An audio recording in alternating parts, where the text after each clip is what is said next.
The first thing she washed wasn't the blood. It was the fear. Every servant had been ordered to stay away from the Alpha King's beast. The creature had returned from battle half-dead, and twice as dangerous. Its fur was soaked in blood. Its silver fangs were still stained from the battlefield. Every breath came with a growl that made armed warriors step backward. Yet one forgotten Omega walked straight toward it carrying nothing more than a wooden bucket, warm water, and a worn piece of cloth. She wasn't trying to be brave. She simply couldn't bear to watch something suffer alone. The stable fell silent. A single drop of water slid from the cloth onto the beast's scarred shoulder. Hundreds waited for the scream. It never came. Instead, the monster slowly lowered its massive head until it rested beside her knee. Its eyes closed. Its breathing softened. And for the first time anyone could remember, the beast let someone touch the wounds that war had left behind. Hidden in the shadows, the Alpha King forgot how to breathe. He had raised Bloodfang from a starving cub, fought beside him, bled beside him, nearly died beside him. Even he had never seen the beast surrender its trust like this. Then something even stranger happened. The ancient mark burned beneath the beast's fur, and a second mark answered beneath the sleeve of the frightened Omega. Neither of them noticed, but the Alpha King did, because that mark belonged to a legend that should have vanished generations ago. And if the beast had recognized her before anyone else, then the greatest lie in the kingdom had just begun to unravel. Winter swallowed Frostfang Kingdom beneath endless sheets of silver snow. The mountains surrounding the capital stood like ancient giants draped in white, their frozen peaks disappearing into storm clouds that seemed heavy enough to crush the world beneath them. From the highest tower of Frostfang Castle, victory banners danced against the icy wind. The kingdom had won. Or, at least, that was what everyone kept saying.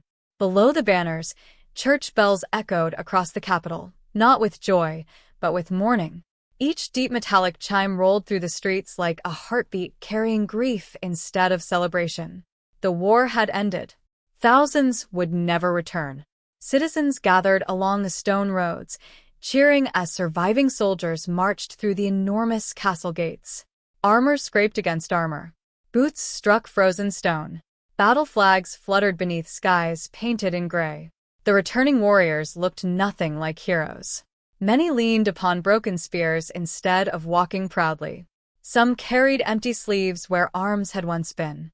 Others stared ahead with hollow eyes that had seen too much death to recognize peace. Children waved flowers. Mothers smiled through tears. But behind every celebration lingered a silence, too heavy for words.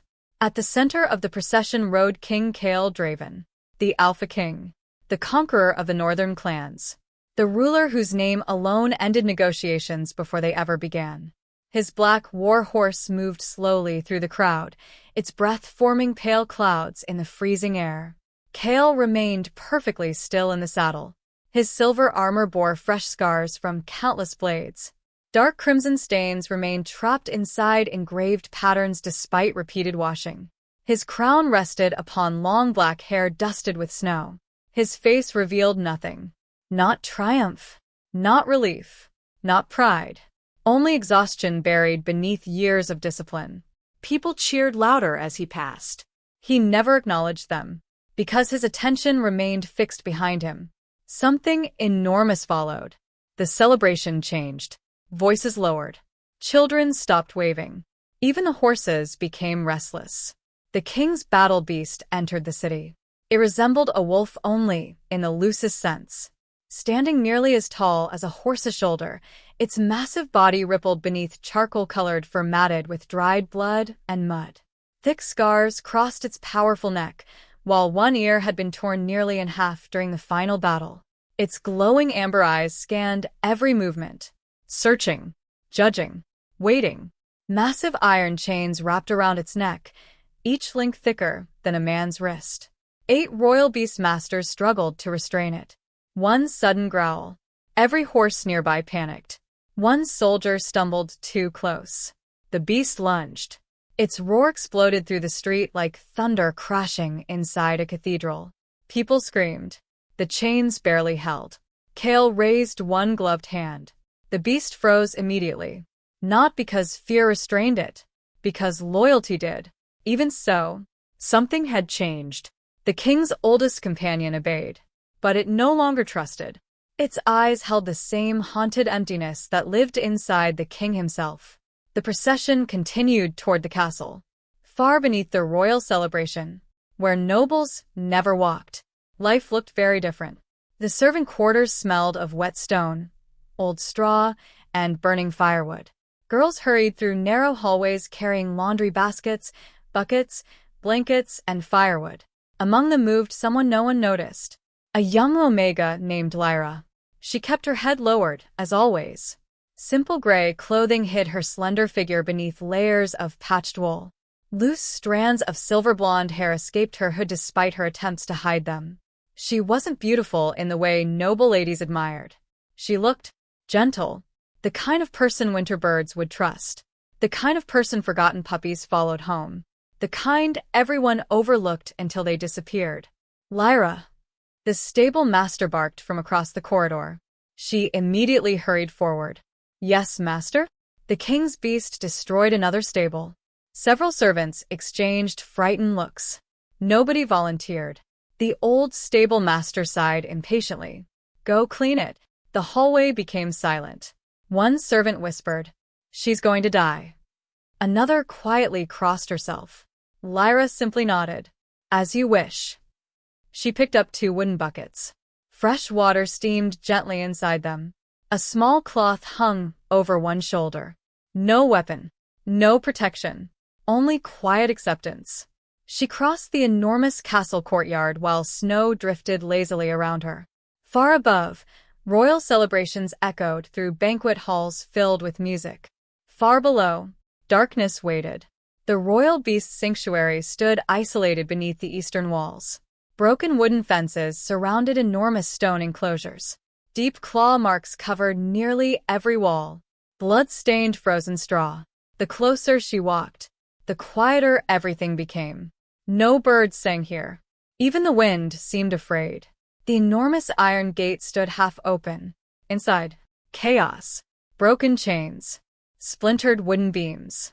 Overturned feeding troughs. The smell struck first. Blood. Wet fur. Medicine. Fear. And in the farthest corner, 2 burning amber eyes slowly opened. The beast. It watched her without moving. Its breathing came slow and heavy. Each exhale filled the freezing air with white mist. Lyra stopped several steps away. Every instinct told her to run. Every story she'd ever heard ended the same way. Nobody entered this enclosure twice. Yet, something inside those golden eyes felt strangely familiar. Not rage. Pain. Loneliness. The same loneliness she carried every day.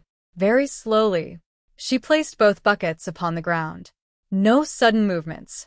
No commands. No ropes. She knelt, keeping her gaze lowered. I know. Her voice barely rose above a whisper. You're hurting. The beast's ears twitched. It expected fear, not kindness. She reached into one bucket, soaking the cloth in warm water. Steam curled upward into the cold air. You don't have to trust me. Silence. I'll leave if you ask me to. Another slow breath. The creature never moved. Lyra crawled one careful step closer. Its body remained tense. Muscles coiled beneath thick fur, ready to strike. Yet she noticed something no beastmaster had. A deep spear wound hidden beneath dried blood along its shoulder. It wasn't attacking because it hated everyone.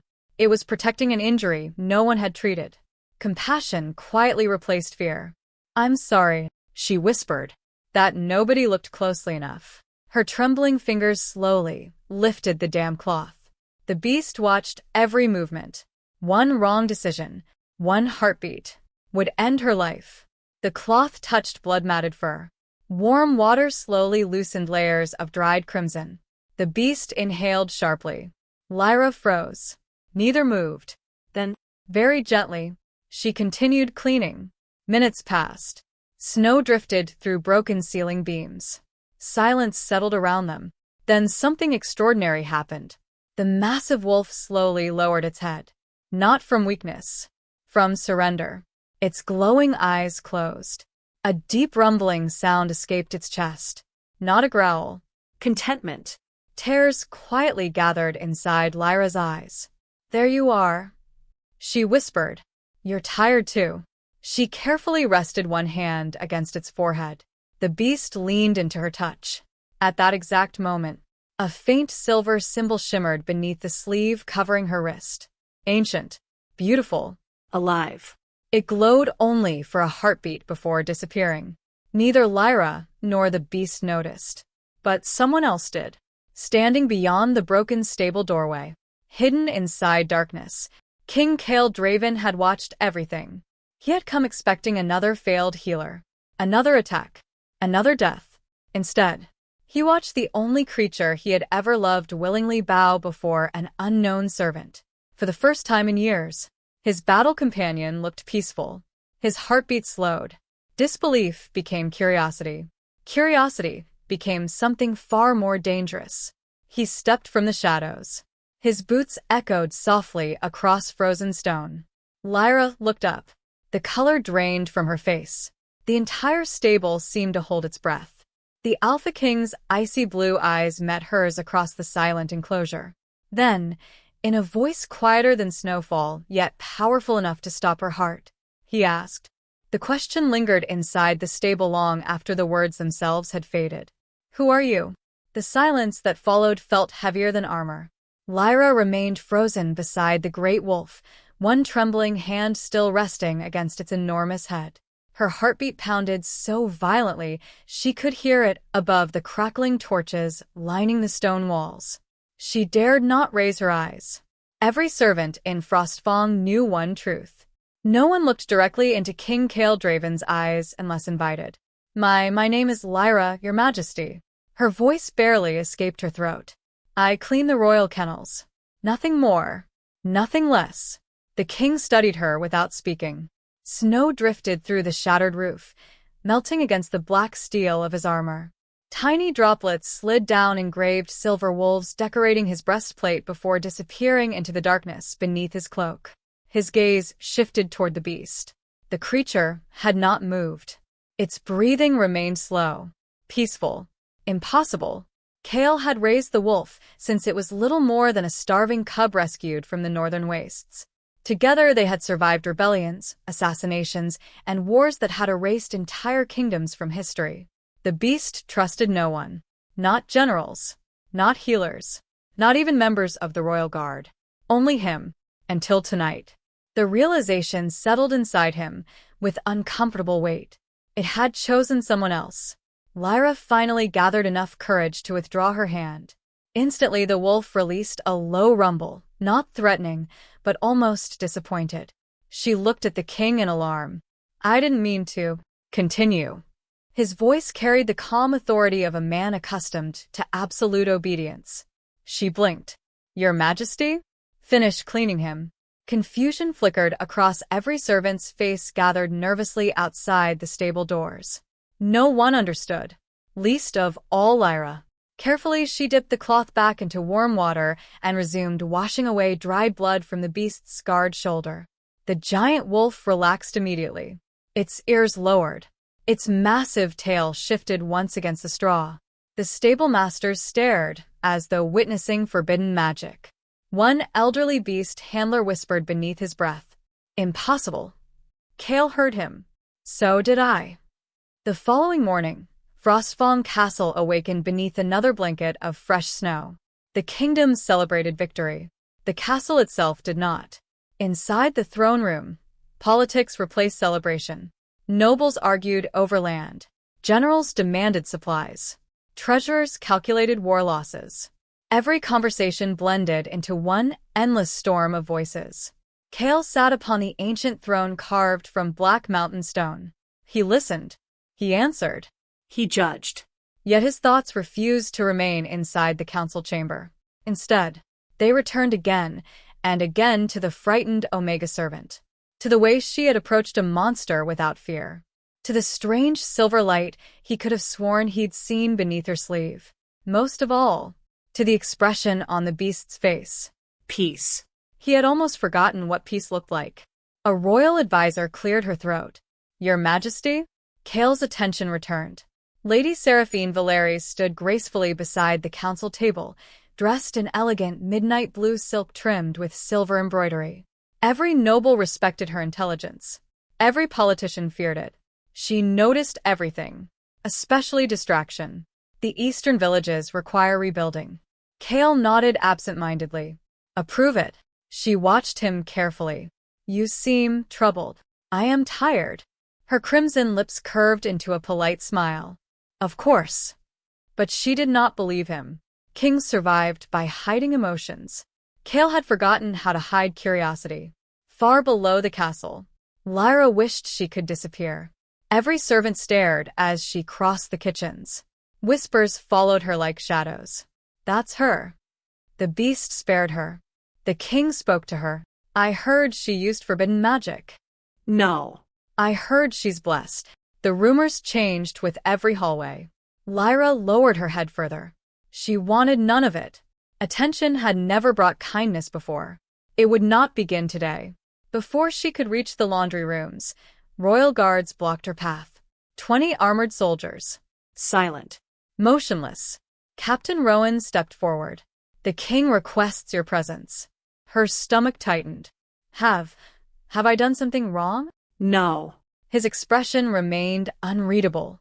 But you are to come immediately. The servants exchanged terrified glances. Nobody refused a royal summons. The journey through Frostfang Castle felt longer than ever before. Lyra passed halls she had only cleaned at night. Massive stained-glass windows cast colored light across polished stone floors.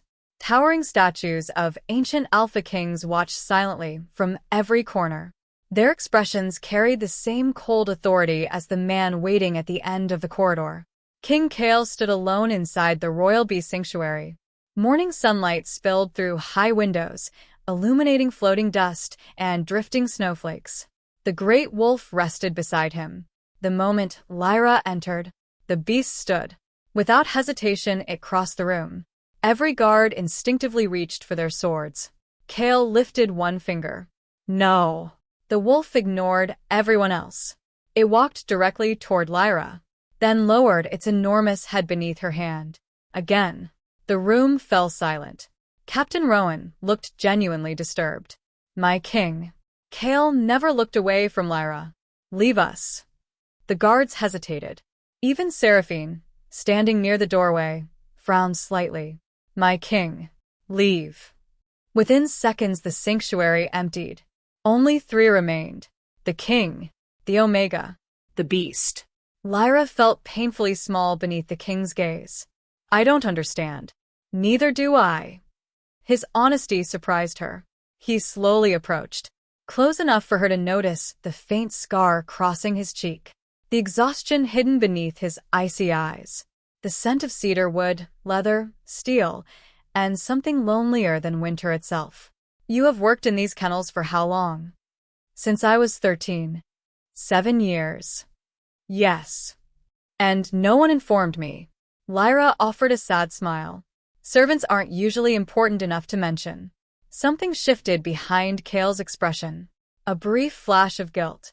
Gone almost instantly. He looked toward the beast. You know what he has done? She nodded quietly. They say he has killed dozens. They are correct. She continued, gently stroking the wolf's neck. I don't think he wanted to. Kale frowned. He killed enemy soldiers. No. She looked into the beast's golden eyes. I mean afterward. Silence. He isn't angry anymore. She spoke softly. He's frightened. The word struck Kale harder than any accusation. Frightened. No one had ever described the king's legendary beast that way, because no one had looked beyond its teeth. She had. Days passed. Then weeks. Kale gave a single royal decree. Lyra would no longer clean ordinary kennels. She would care exclusively for the king's beast.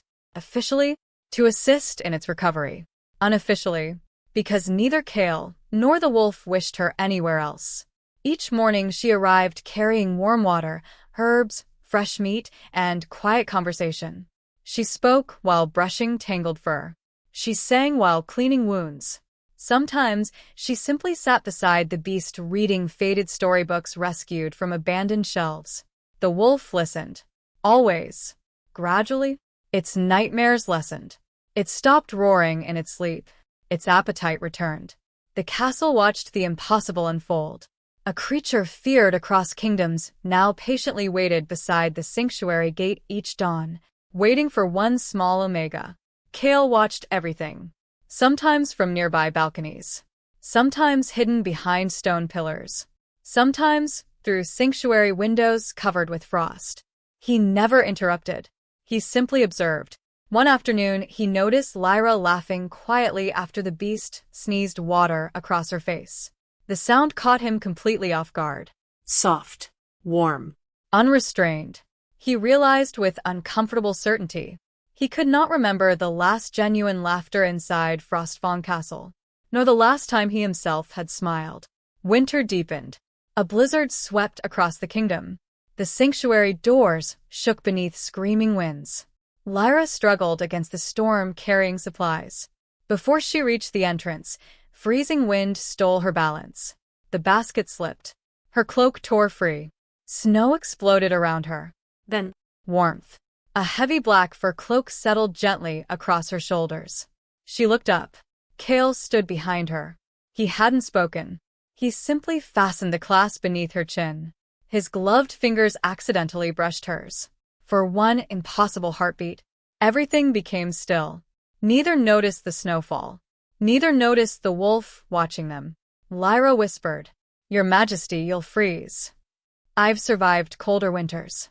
But wear it." No command had ever sounded so strangely gentle. He turned away before she could answer. Yet for the remainder of the walk, he matched his pace to hers. Without realizing it, high above the courtyard, Lady Seraphine watched from her balcony. Every shared glance, every quiet kindness, every moment the king himself failed to notice. Jealousy did not arrive like fire. It arrived like ice. Slow. Silent. Deadly. For years she had stood beside Kale. She had advised him through wars, protected his throne, strengthened his kingdom. Never once had he looked at her the way he had just looked at a servant. Her fingernails pressed into the stone railing. Who was this girl? Why had the beast chosen her? More importantly, why was the king beginning to do the same? Seraphine smiled. Coldly. If curiosity had created this bond, fear would destroy it. She simply needed patience.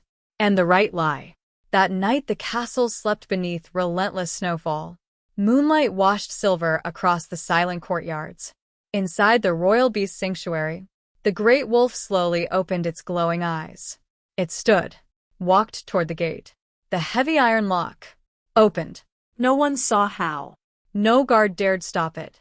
The beast calmly crossed empty corridors, up spiral staircases, past terrified servants pressed against walls, until finally, it stopped before a tiny wooden door inside the servant quarters. Lyra opened it in confusion. The enormous wolf gently lay down across her doorway, as if standing guard, as if protecting something infinitely precious. Far away, standing alone beside his chamber window, King Kale watched the impossible unfold. And for the very first time, he wondered whether fate had entered his kingdom, wearing servant's clothes. The wolf remained outside Lyra's door until sunrise.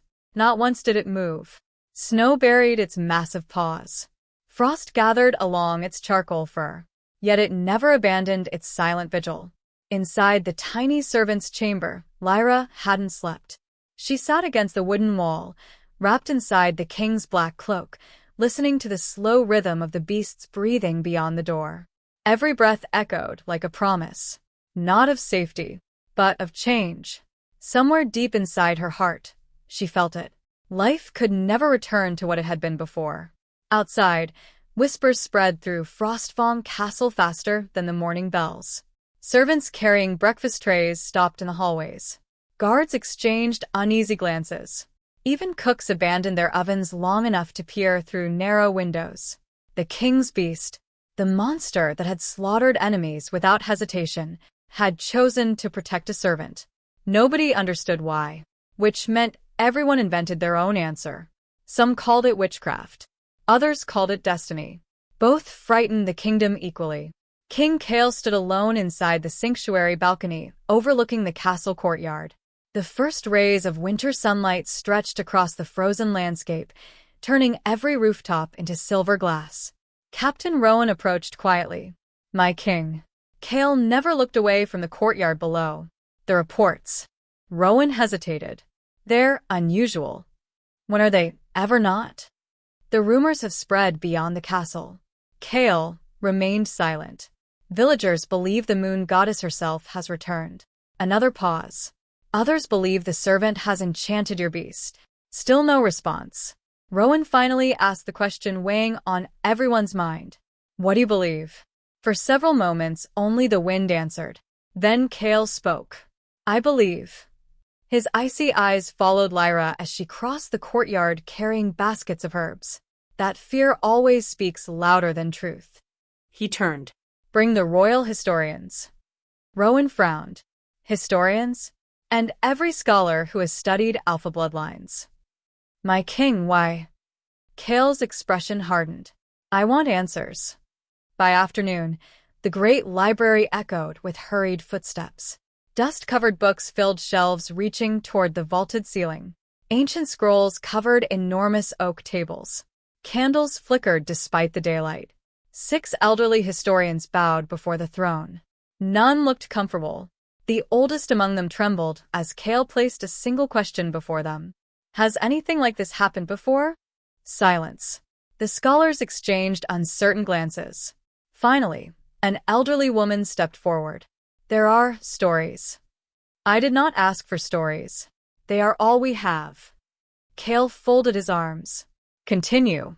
The old historian carefully opened a weathered manuscript whose leather binding had nearly fallen apart with age. Its pages smelled of smoke, dust, and forgotten centuries. Long before Frostfang existed, she whispered, the north was protected by women called moonkeepers. The room grew quiet. They were omegas. Several nobles laughed dismissively. The historian ignored them. They possessed no great physical strength, no armies, no crowns. Yet every alpha beast obeyed them willingly. Kale's attention sharpened. They never ruled through dominance. They healed what violence could not. The old woman slowly turned another page. An ancient illustration appeared. A silver-haired young woman. A gigantic wolf kneeling before her. The resemblance struck Kale instantly. His heartbeat slowed. "Continue." "The moonkeepers disappeared nearly 4 centuries ago." "Why?" "No one knows." "Wars. Betrayal. Or perhaps." Her wrinkled fingers rested upon faded ink. "They were hunted." High above the library, Lady Seraphine listened from the gallery. Hidden behind carved stone columns, she watched every page being turned, every expression crossing the king's face. Moonkeepers. She had heard the legend before. Old fairy tales. Children's stories. Nothing more. Yet something inside her refused to dismiss it. Because Kale wasn't laughing. He was listening. And that frightened her. Days passed. The scholars searched every archive beneath Frostfang. More forgotten records emerged. Most contradicted one another. One thing remained constant. Every legend described the same sign. A silver crescent-shaped mark appearing upon the wrist of the final moonkeeper. Kale's memory immediately returned to that night inside the stable. The silver light. He hadn't imagined it. Meanwhile, life continued inside the sanctuary. Lyra remained blissfully unaware of the storm gathering around her. She spent every morning beside the beast. Its wounds had nearly healed. Its coat once again shone beneath winter sunlight. Yet something stranger began happening. Animals from every corner of the castle somehow found her. Injured ravens landed beside her feet. Wild foxes appeared outside the sanctuary walls. Even frightened stable horses calmed whenever she entered. No one understood how they always seemed to know where she was. Least of all Lyra herself. She simply welcomed each frightened creature with the same quiet kindness. One snowy afternoon, everything changed. A violent crash echoed through the eastern kennels. Guards rushed toward the sound. Several young wolves captured during the northern campaign had escaped broken cages. Terrified servants scattered. The wolves snarled wildly. Years of abuse had taught them only fear. One guard raised his spear. Another drew his sword. Kill them. The command rang across the courtyard. Before anyone could move, Lyra stepped forward. No. The guards stared in disbelief. Captain Rowan shouted, "Move away." She didn't. Instead, she slowly removed her hood. Snow settled across her silver hair. The wolves growled. Their golden eyes burned with panic. Lyra's heart pounded. Every instinct screamed at her to run. Instead, she remembered her mother's voice. Fear answers fear. Only peace can silence pain. She slowly lowered herself onto one knee. Empty hands. Open palms. No weapons. No commands. Only trust. I won't hurt you. The wolves continued circling. One limped badly. Another carried fresh whip scars. Their rage wasn't hatred.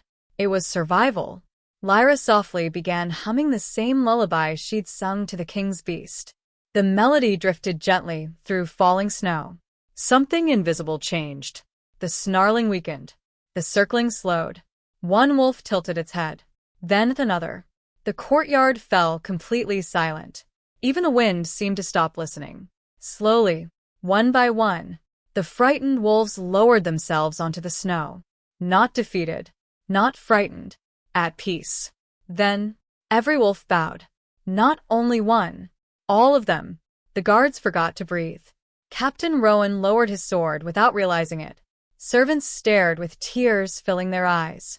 The impossible unfolded before everyone. The wolves had recognized something ancient. Something older than kingdoms. Something sleeping inside the forgotten Omega. Lyra herself looked around in complete confusion. What? She whispered. What are they doing? No one answered. Because no one knew. Standing upon the sanctuary balcony, King Kale watched everything. The cold winter air no longer reached him. His pulse echoed inside his ears. The stories, the old illustrations, the silver mark, the kneeling wolves. None of it could be coincidence anymore. For the first time in years, the king felt something unfamiliar. Hope. Dangerous. Beautiful. Terrifying hope. That evening, he found Lyra feeding the great beast beneath torchlight. Neither spoke immediately. Orange firelight danced across the stone sanctuary. Snowflakes drifted lazily beyond the open archways. Finally, Kale broke the silence. Were you afraid today? She smiled faintly. I was terrified. You hid it well. I didn't. She gently scratched beneath the beast's chin. I was simply more afraid for them than for myself. Kale looked at her. You always choose compassion. She lowered her eyes. Compassion chose me first. The words lingered between them. Neither understood why they felt so personal. The beast quietly rested its enormous head across both of their feet. For several heartbeats, neither moved. The distance between king and servant suddenly felt impossibly small. Neither noticed how close they had become. Neither realized they were smiling. From the shadows beyond the sanctuary entrance, Lady Seraphine watched every second. Her heart hardened. This was no longer curiosity. It was attachment. And attachment made kings weak. She would not allow one forgotten servant to undo years of careful influence. Turning silently into the darkness, she disappeared toward the royal archives. If history held the secret of Lyra's power, she would uncover it first. And she would make certain the king never learned the truth. Hours later, deep beneath Frostfang Castle, hidden behind a wall sealed for centuries, Seraphine unlocked an ancient iron door using a stolen royal key. Dust exploded into the air. Ancient shelves lined the forgotten chamber. Scrolls untouched for generations waited beneath thick layers of ash. Her candle flickered wildly. She searched desperately. Minutes became hours. Then, she found it. A black leather manuscript bound with silver thread. Across its cover, only 4 faded words remained. The last moonkeeper. Her pulse quickened. Slowly, she opened the first page. As candlelight revealed the ancient prophecy, every trace of color disappeared from her face, because the very first sentence read, "When the king's beast kneels before the forgotten Omega, the last Alpha King will lose his throne and his heart to the Moon Queen." Seraphine's hands began to tremble. Then, a slow, terrifying smile spread across her lips. "If prophecy wants a queen," she whispered into the darkness, "then prophecy can burn." Winter no longer felt beautiful. It felt like a warning. Snow continued to fall over Frostfang Castle, covering its towering walls in flawless white, as though the kingdom itself wished to hide the stains gathering beneath its crown. From the highest balcony of the eastern tower, Lady Seraphine watched servants crossing the courtyard like tiny shadows moving across untouched snow. Far below, Lyra laughed quietly as the king's beast followed her through the sanctuary gardens. The wolf carried a broken branch between its jaws like an oversized hunting dog eager for praise. The sight made several guards smile. Even Captain Rowan allowed himself the smallest laugh. Months ago, no one would have believed such a thing possible. The beast that once inspired nightmares now calmly walked beside a forgotten Omega. That single image terrified Seraphine more than an invading army. Not because of the beast, because of the king. Kale had begun smiling again. Only when she was near. Seraphine slowly closed the ancient prophecy. The words still echoed inside her thoughts. The king's beast shall bow only once. When it chooses the forgotten daughter of the moon, the Alpha King shall surrender not only his throne, but the fortress around his heart. She had spent years building that fortress, advising Kale, guiding his court, protecting his reputation, carefully ensuring no woman ever became important enough to distract him from ruling. Now, everything threatened to disappear because a servant washed blood from a wolf. No. She refused to lose. If prophecy could not be stopped, its heroine could. The first lie entered the kingdom like smoke. Invisible. Silent. Impossible to catch. A merchant arriving from the eastern border claimed he had seen a silver-haired woman speaking with enemy scouts. 2 days later, a stable servant swore Lyra had disappeared every full moon. Another servant insisted she had seen mysterious glowing symbols beneath Lyra's sleeve. Every story contradicted the last. None contained proof. All contained fear. Fear spread faster than truth ever could. Seraphine understood that better than anyone. She never ordered anyone to lie. She merely asked the right questions. People created the lies themselves. Within a week, the whispers reached the royal court. They say she's a witch. I heard she controls wolves. My cousin claims the northern clans worship women exactly like her. What if she's spying for them? What if she enchanted His Majesty? Every conversation ended the same way. No evidence. Only suspicion. Suspicion was enough. Kale ignored every rumor. At first, he had seen enough war to recognize fear wearing different masks. Still, the whispers never stopped. Instead, they grew louder. One bitter evening, Captain Rowan entered the king's private study carrying a leather satchel sealed with a royal crest. "My king." His voice lacked its usual certainty. Kale looked up from battle reports. "What is it?" "We found this." Inside lay several folded letters. Military maps. Hidden supply routes. Lists of royal patrol schedules. Every page appeared written in Lyra's handwriting. At least, someone wanted it to appear that way. Rowan spoke carefully. The documents were discovered beneath the servant quarters. Kale frowned. Who searched her room? The royal council ordered inspections. I never approved inspections. No. Rowan admitted quietly. You didn't. Silence settled heavily across the room. Kale studied every page. The handwriting resembled Lyra's. The language did not. The girl who apologized to wounded animals would never write about sacrificing villages for military advantage. It wasn't her. He knew that. Didn't he? A dangerous seed quietly entered his thoughts. What if kindness itself had become the disguise? He hated himself for even asking. Meanwhile, Lyra knew nothing. She spent the afternoon preparing fresh herbs inside the sanctuary while humming softly beside the great wolf. The beast rested with its enormous head across her lap. Its breathing had become calm, Steady. peaceful, for the first time in years. Neither nightmares nor rage haunted its sleep. She smiled. I think you're finally healing. The wolf opened one golden eye. It nudged her hand, almost proudly. A familiar deep voice interrupted the moment. Lyra. She stood immediately. Your Majesty. Kale looked exhausted. Dark circles shadowed his eyes. He hadn't slept. Not truly. Not for days. I need to ask you something. She noticed the hesitation. Fear tightened inside her chest. What is it? He produced one folded letter. Have you ever traveled beyond Frostfang? No. Never. I've never even seen the southern forests. He watched her carefully. Have you spoken with anyone from the northern clans? No. Enemy messengers? No.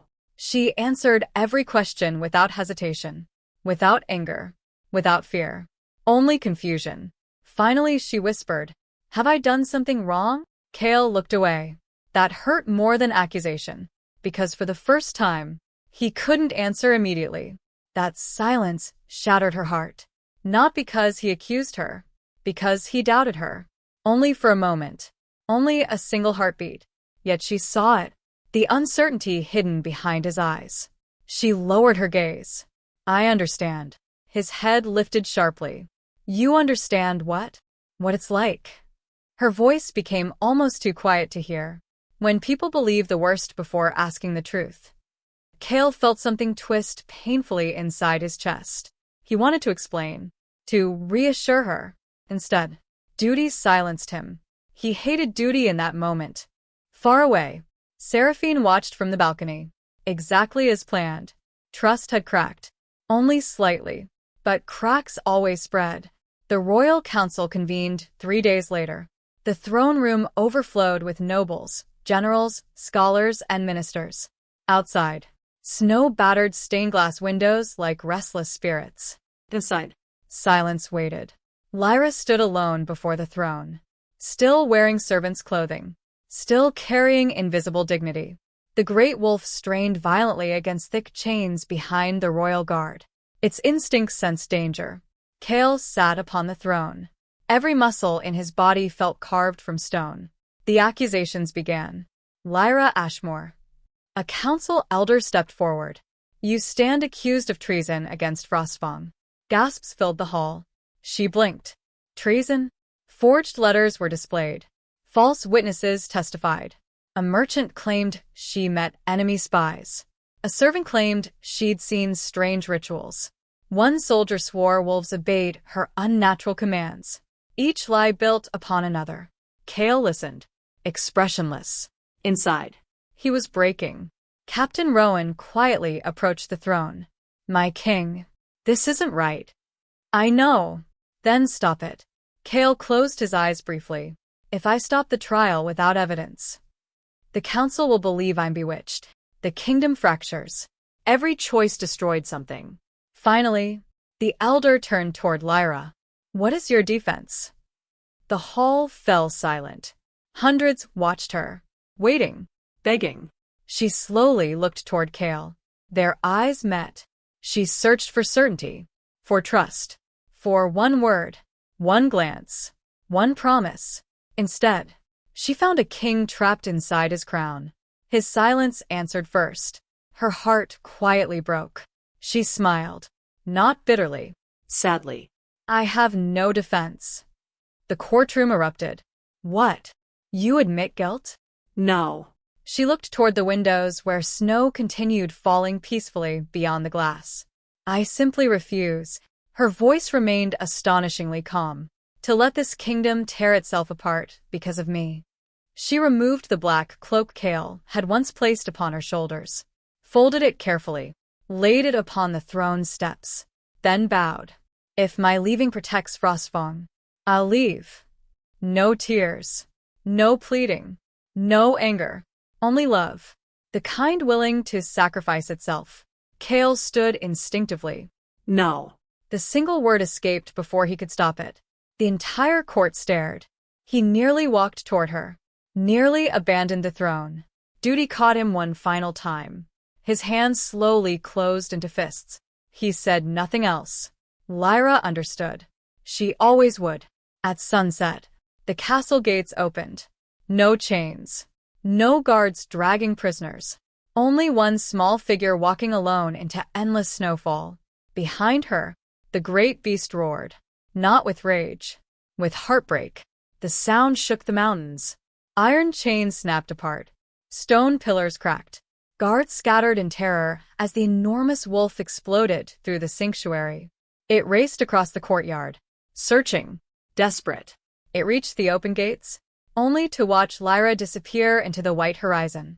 The beast howled. The cry echoed across every valley surrounding Frostfang. It sounded less like a monster and more like something grieving. Kale arrived moments later. He stood beneath falling snow as the beast refused every command for the first time in its life. It didn't return. It simply stared toward the road where Lyra had vanished. Waiting. Praying. The king finally understood the truth. He hadn't lost a servant. He hadn't even lost the only person who could calm his beast. He had lost the only person who had ever calmed him, miles beyond the kingdom. As darkness swallowed the frozen wilderness, Lyra collapsed beside the ruins of an abandoned moon temple. Exhaustion overcame her. She pressed one trembling hand against the ancient stone altar to steady herself. The instant her skin touched the weathered surface, the earth trembled. Silver light burst through centuries-old cracks. Ancient runes awakened beneath layers of snow. A forgotten voice echoed through the ruins. Soft. Gentle. Older than kingdoms. Welcome home, Moonkeeper. Lyra's silver wrist mark ignited like moonfire. And somewhere far beneath the temple, something ancient opened its eyes. The mountain had been waiting for her, long before kingdoms were built, long before Alpha Kings claimed crowns, long before the Moonkeepers vanished from history. It had waited beneath centuries of snow, buried in silence, preserving secrets the world had chosen to forget. As Lyra's trembling hand rested against the ancient altar, silver light surged through the abandoned temple like liquid moonlight flowing through frozen veins. The ground shook. Stone pillars groaned. Dust that had slept for hundreds of years drifted into the air. Outside, wolves hidden across the surrounding mountains suddenly lifted their heads toward the night sky. One by one, they howled. Not with hunger, with recognition. The sound rolled across the valleys like an ancient prayer finally answered. Lyra staggered backward. The glowing mark on her wrist burned beneath her skin. It wasn't painful. It was awakening.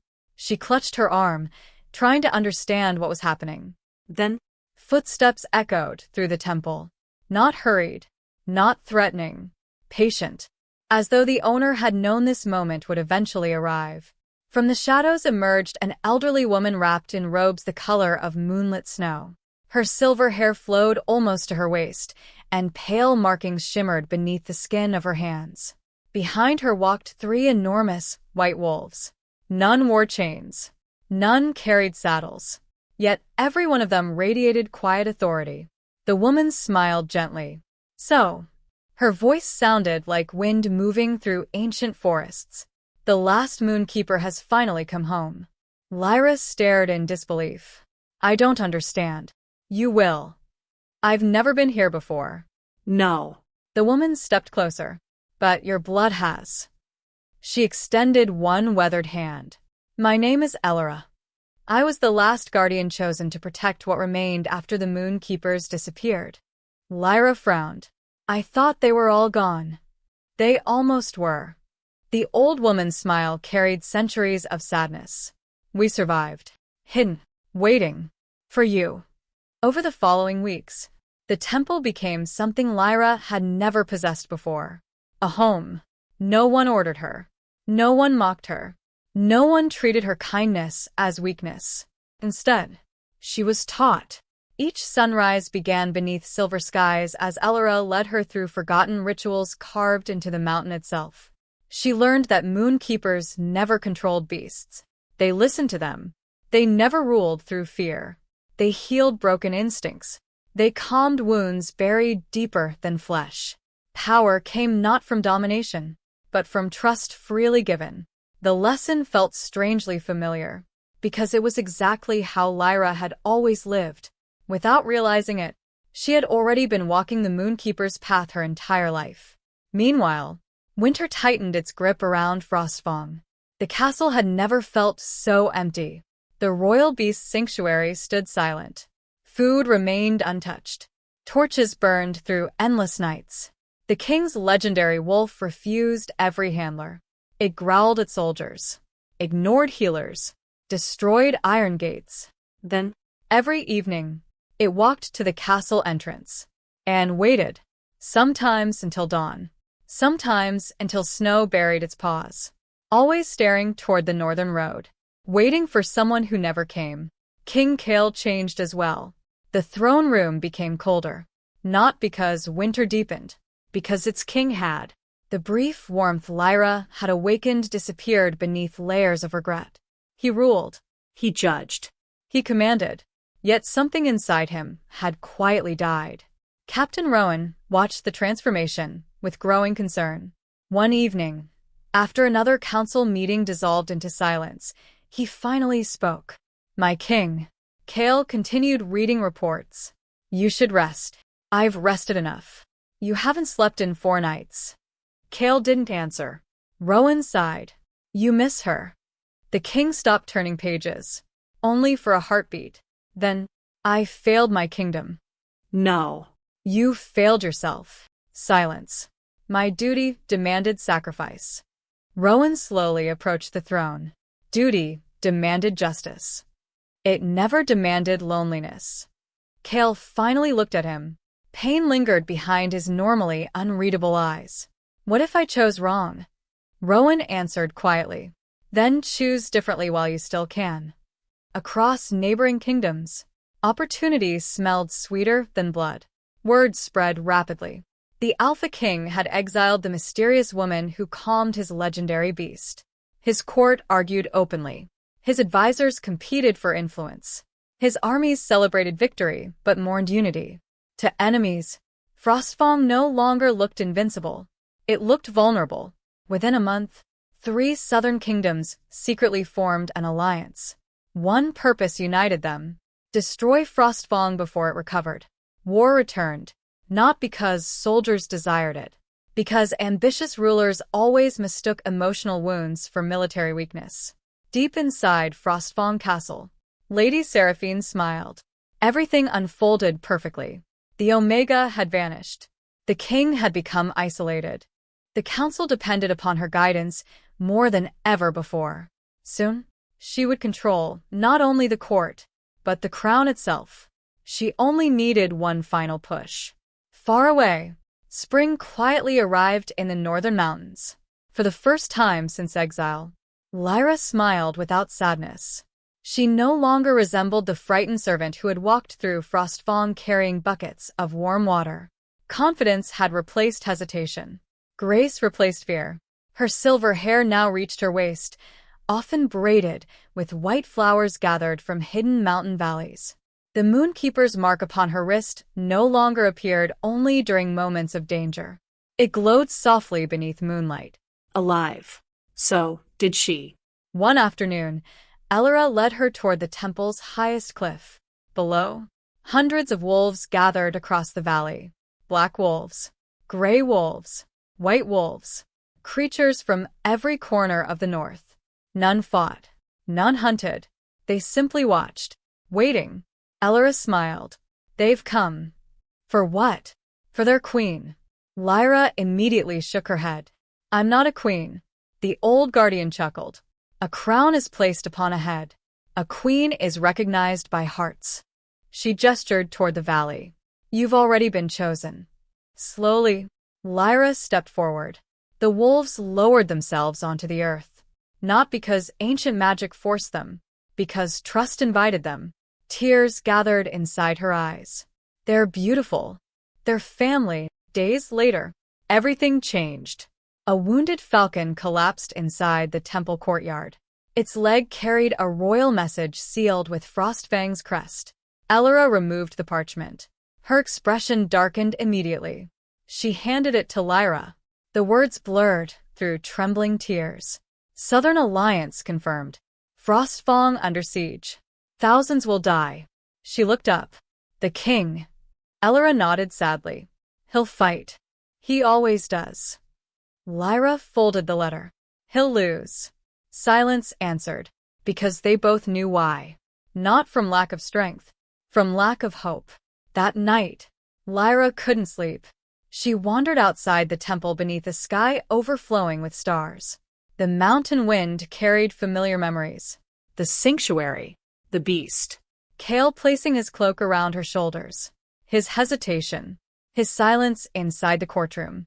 His pain after she walked away. She closed her eyes. I should hate him. The words disappeared into the darkness. Instead, her heart whispered something else. He had never stopped protecting his kingdom. He simply hadn't known how to protect both the kingdom and her. Understanding hurt more than anger ever could. At dawn, she found Lyra waiting beside the temple gates. You've decided. Lyra nodded. I have. You'll return. Not for revenge. No. She looked toward the distant south where Frostfang waited beyond endless mountains. I'm going home. Lyra smiled proudly. Then go. She raised her staff toward the valley. A deep howl echoed across the cliffs. Another answered. Then another. The mountain awakened. Hundreds, then thousands, of wolves emerged from forests, caves, frozen rivers, and snowy ridges. The earth itself seemed to move. They gathered before Lyra in complete silence. Waiting. One magnificent white wolf stepped forward. Larger than every other. Its brilliant blue eyes met hers. Without fear, Lyra placed her hand upon its forehead. The giant wolf lowered itself, inviting her. She climbed onto its back. No saddle, no reins. None were needed. The wolves turned south, toward Frostfang, Toward destiny. Far below, the plains before Frostfang Castle had become a sea of steel. Enemy banners darkened the horizon. War drums echoed endlessly. Smoke climbed into gray skies. Kale stood atop the castle walls in black armor.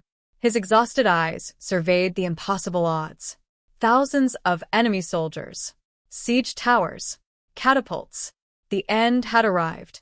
Captain Rowan quietly approached. My king, the northern scouts have returned. What news? The captain looked toward the distant mountains. His voice barely rose above the wind. They say. He stopped. Kale frowned. They say what? Rowan pointed. Far beyond the battlefield, the snow itself appeared to move.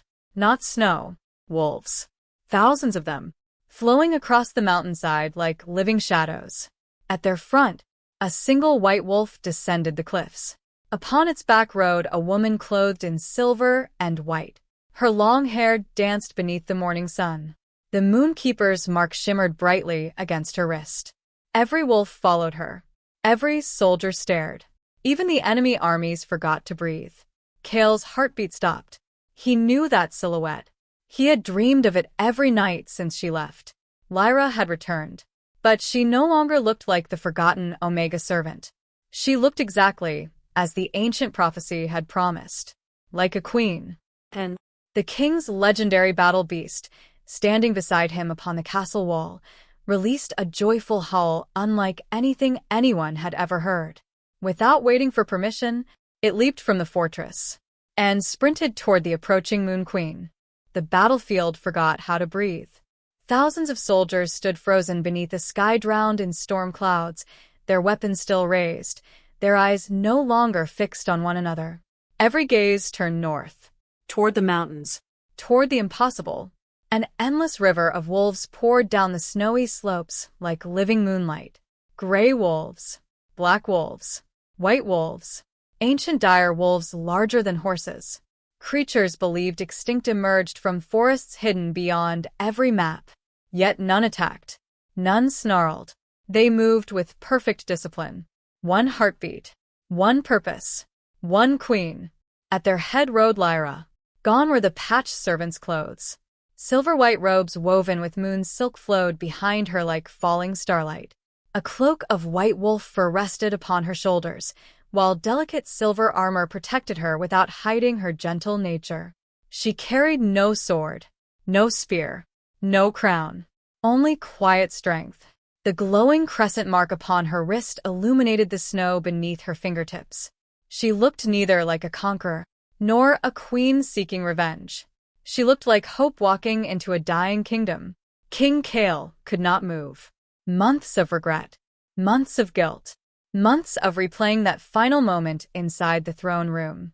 Every memory crashed into him at once. Then, his legendary battle beast leaped from the castle walls. The enormous wolf raced across the battlefield with such speed that snow exploded beneath its paws.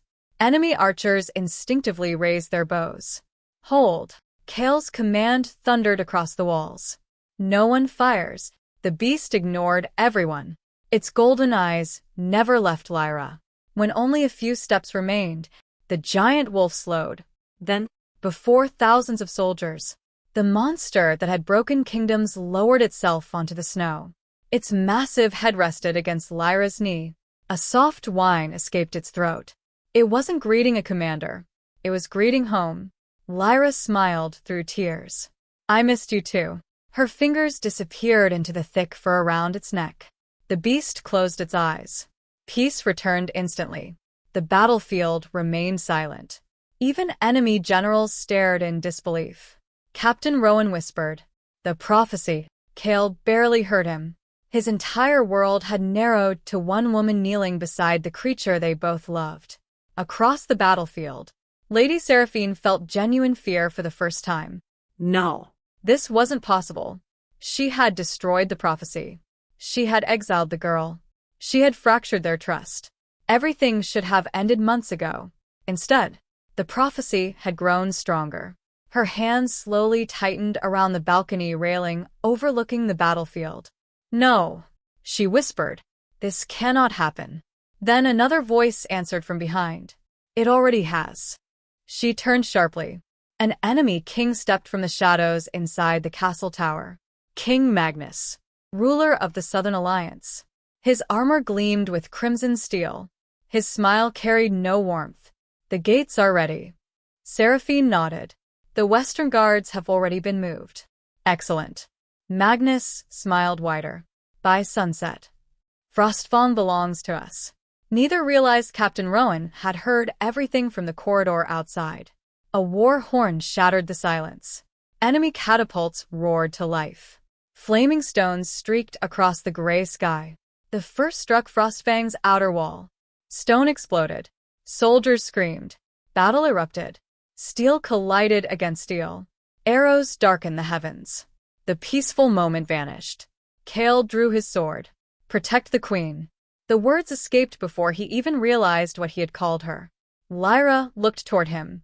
Their eyes met across the chaos. Neither smiled. Neither spoke. Everything that needed saying waited until they survived. The wolves charged. Not like wild animals. Like disciplined guardians. They disarmed instead of slaughtering. Protected children. Shielded wounded soldiers. Forced enemy cavalry from their horses without unnecessary bloodshed. Even seasoned generals hesitated. They had never seen beasts fight with mercy. Lyra guided them through whistles too soft for human ears. Every movement carried purpose. Every command prevented another death. Kale watched in amazement. Power had never looked like this. It wasn't domination. It was trust. Inside the castle, Captain Rowan burst into the throne room. My king. Kale turned while parrying an enemy blade. What happened? Lady Seraphine. She's opened the western gates. For one heartbeat, everything became clear. The forged letters. The false witnesses. The trial. The exile. Every piece finally fit together. Rage unlike anything Kale had ever known surged through him. Not because she had betrayed the kingdom. Because she had destroyed the one person who had never betrayed him. He sprinted toward the western tower.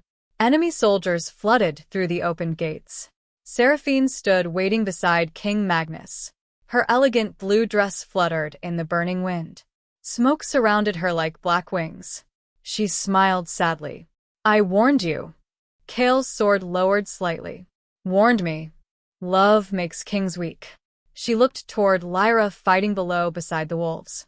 You ruled the north through fear. And then she taught you compassion. Her voice sharpened. The moment you loved her, you became predictable. Kale answered quietly. No. I became human. Those 4 words struck harder than any blade. Seraphine's expression cracked.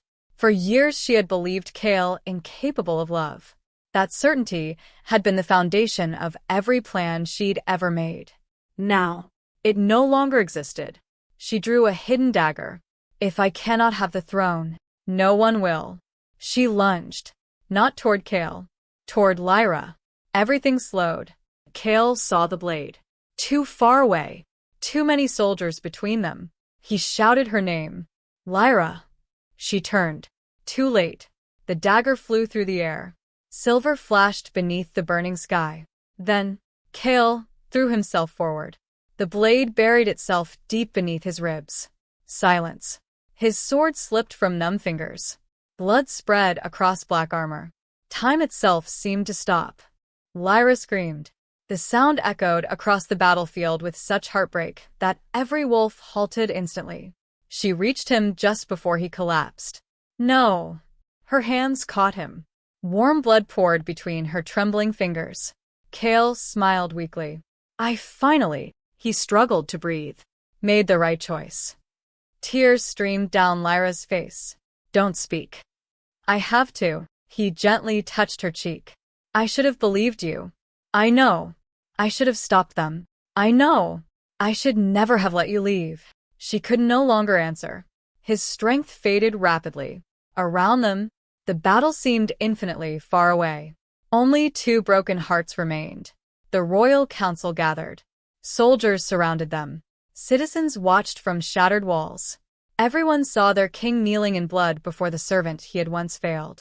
With the last of his strength, Kale slowly lowered himself onto one knee. Not as a ruler, not as an alpha, but as a man asking forgiveness. His voice barely rose above a whisper. Forgive me. I couldn't protect you. Lyra collapsed before him. No. You protected everyone. Even me. She gently lifted his face. You were never my enemy. You were only lost. Kale closed his eyes. A single tear escaped. The Alpha King cried. For the first time since childhood, the kingdom watched its strongest ruler become its most honest man. No one mocked him. Many wept with him. The silver mark upon Lyra's wrist suddenly blazed brighter than the sun. Moonlight poured from the heavens despite the afternoon sky. Ancient runes awakened beneath the battlefield. Every wolf lifted its head. The air itself shimmered. Elira's distant voice echoed through memory. A moonkeeper heals what love is willing to surrender. Lyra understood. Healing demanded sacrifice, not power. She pressed both hands against Kale's wound. I give freely, she whispered. What fear could never take. Silver light flowed from her heart into his. The battlefield disappeared beneath a storm of glowing moon petals. The earth trembled. Darkness poured from Kale's wound like black smoke. Years of grief, War. Guilt. self-hatred, all left him together. The beast approached quietly. For the first time since the war, its scarred body lost every trace of ancient rage. Its amber eyes softened. The monster disappeared. Only a loyal wolf remained. King Magnus watched in horror. What is this? Before anyone answered, his own soldiers began lowering their weapons, one after another. Not because they were defeated, because they refused to fight against a miracle. Captain Rowan stepped forward. Arrest them. Royal guards surrounded Magnus. Then Seraphine. She made no attempt to escape. Her plans had already collapsed. She looked toward Lyra. I hated you, she whispered. Lyra met her gaze calmly. No. You hated the part of yourself that forgot how to love. Seraphine broke. Years of ambition, years of loneliness, years of obsession, collapsed beneath a single sentence. She quietly surrendered. Weeks later, spring finally reached Frostfang. Snow melted into crystal rivers. Children once again filled the castle courtyards with laughter. The royal beast sanctuary no longer resembled a prison. Its gates remained open. Wolves came and went freely. Soldiers no longer feared them. Instead, they greeted them by name. Inside the royal gardens, Kale walked beside Lyra beneath blooming white trees. No armor, no crown, only simple clothing. Peace suited him far better than war ever had. He stopped beside the old sanctuary pond. I have ruled kingdoms. I have conquered armies. He looked into her eyes. But nothing was harder than learning to deserve your trust. Lyra smiled gently. You stopped trying to deserve it. You simply chose to protect it. She reached for his hand. This time, neither hesitated. Months later, the great hall filled with nobles, villagers, soldiers, scholars, and children from every province of Frostfang. No lavish celebration. No excessive luxury. Only people. Together. Kale stood before the ancient throne. Then, to everyone's surprise, he stepped away from it. Instead, he walked toward Lyra. Before the entire kingdom, the Alpha King lowered himself onto one knee once more. Only this time, not to ask forgiveness, but to offer forever. Will you rule beside me? Not because prophecy chose you, because my heart already has. Silence. Then, Lyra smiled the same gentle smile that had once calmed a wounded beast inside a lonely stable. Yes. The hall erupted into joyful cheers. Outside, thousands of wolves lifted their voices toward the sky. Not as monsters, not as weapons, but as guardians welcoming their moon queen home. As the first sunrise of their new reign painted Frostfang in gold instead of gray, the great battle beast rested peacefully between its Alpha King and Moon Queen atop the castle cliffs. Below them, the kingdom awakened without fear. The wind carried no scent of war, only pine, snow, wildflowers, and hope. For generations, people would tell the story of the forgotten Omega who washed blood from a broken beast and healed an entire kingdom. The end.